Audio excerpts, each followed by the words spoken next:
Shalom, kembali lagi bersama saya Pastor Samuel Asari Harapa dalam program Rema, di mana kita bersama-sama membahas firman Allah, saudara-saudara, dari kitab Kejadian sampai kitab Wahyu pasal yang terakhir. Dan kali ini kita berada pada ulangan pasal yang ke-15. Dalam ulangan pasal yang ke-15 ini, saudara-saudara, kita menemukan di sana tentang tahun penghapusan hutang.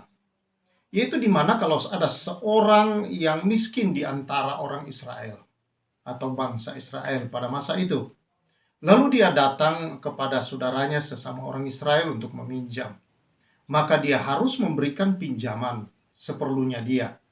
Dan kalau dia membawa barang sebagai jaminan, dia menerima barang itu. Tetapi itu hanya berlaku sampai pada tahun yang ditetapkan, yaitu tahun yang ketujuh. Setiap tahun yang ketujuh, saudara-saudara, maka dikatakan setiap hutang harus dibebaskan dan barang-barang yang menjadi jaminan juga harus dikembalikan. Nah, kalaupun ada di antara mereka, saudara-saudara, yang sangat-sangat miskin, ya, sampai-sampai dia mau menjual dirinya sebagai seorang budak, maka saudaranya harus menerima dia, mempekerjakan dia dengan baik. Dan apa yang terjadi? Pada tahun yang ketujuh, saudara-saudara, dia juga harus memberikan kemerdekaan kepada budaknya ini yang adalah saudara sebangsanya sendiri. Tetapi tidak boleh dengan tangan kosong. Dia harus memberikan seperlunya kepada orang itu untuk membuat dia dapat hidup selanjutnya, saudara-saudara. Nah, ini dimaksudkan Tuhan, dikatakan oleh Tuhan di sini, karena Tuhan tidak ingin ada di antara mereka yang hidupnya miskin, sementara yang lain hidupnya berkelimpahan atau berkelebihan. Ayat 4 berkata, maka tidak akan ada orang miskin di antaramu, sebab sungguh Tuhan akan memberkati engkau di negeri yang diberikan Tuhan Allahmu kepadamu untuk menjadi milik pusakamu. Tuhan tidak ingin saudara-saudara bangsa ini tidak menyadari bahwa apa yang Tuhan berikan kepada mereka itu adalah milik Allah yang dipercayakan untuk mereka kelola. Tuhan tidak ingin bangsa itu tidak menyadari bahwa apa yang ada pada mereka adalah milik Tuhan. Mereka harus hidup untuk murah hati, sama seperti Tuhan telah murah hati terhadap mereka. Tujuan mereka dipanggil dan diberkati oleh Tuhan, saudara-saudara, adalah untuk membuat saudara-saudara mereka yang lain juga mengalami berkat Allah.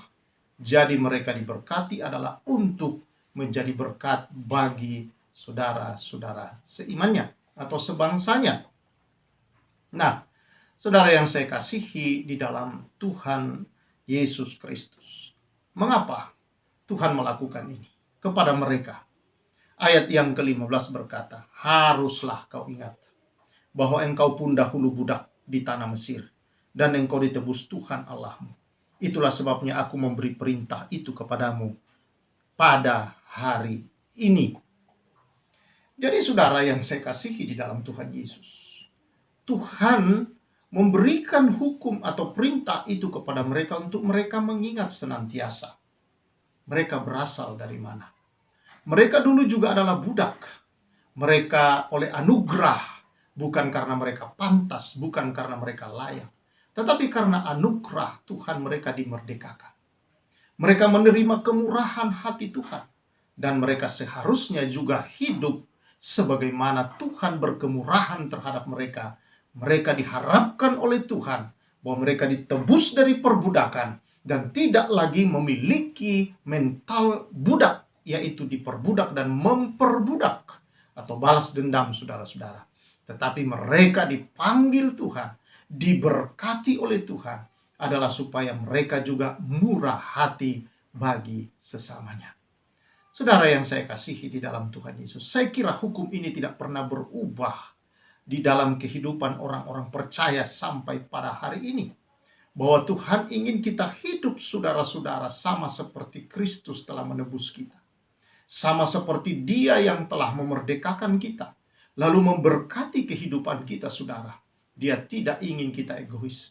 Dia ingin supaya kita menyadari bahwa apa yang ada pada diri kita ini, saudara, berkat-berkat yang kita miliki ini adalah pemberian Allah untuk kita kelola. Untuk kita juga murah hati sama seperti Tuhan kita murah hati. Memberkati dan memberikan mereka yang memerlukan dalam kehidupan ini agar mereka juga dimerdekakan. Jadi saudara-saudara yang saya kasihi di dalam Tuhan Yesus, kita dipanggil untuk diberkati. Kita dipanggil diberkati untuk menjadi berkat. Kita dipanggil saudara-saudara dimerdekakan adalah untuk menyatakan juga bisa membawa kemerdekaan kepada orang-orang lain. Hari-hari ini saudara-saudara, kita sedang memasuki masa raya Natal.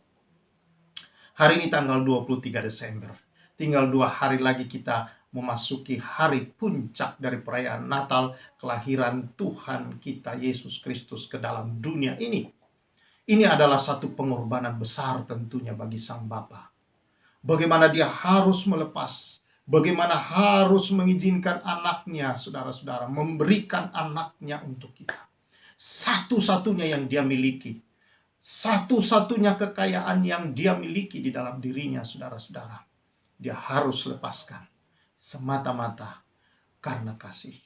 Bukan karena kita layak, bukan karena kita berhak, bukan karena kita pantas, sama sekali tidak.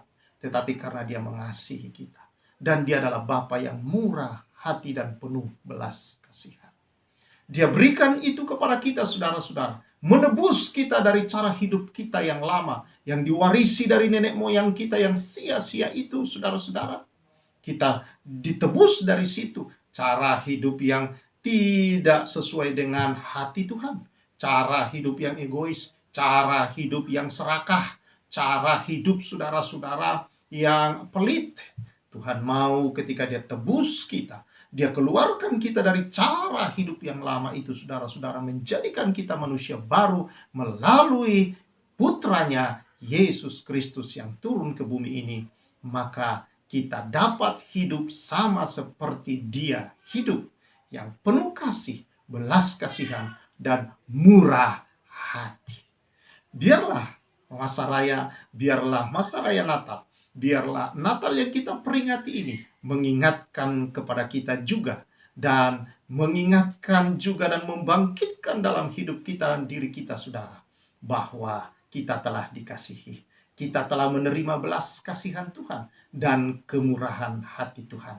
Karena itu, kita hidup sekarang ini, saudara. Kalau engkau diberkati, baik secara jasmani rohani, maupun apalagi secara materi, maka saudara, biarlah engkau melakukan segala kehidupanmu di dalam dasar kasih, belas kasihan, dan kemurahan hati. Sama seperti Kristus yang Tuhan saudara sembah, itu adalah murah hati.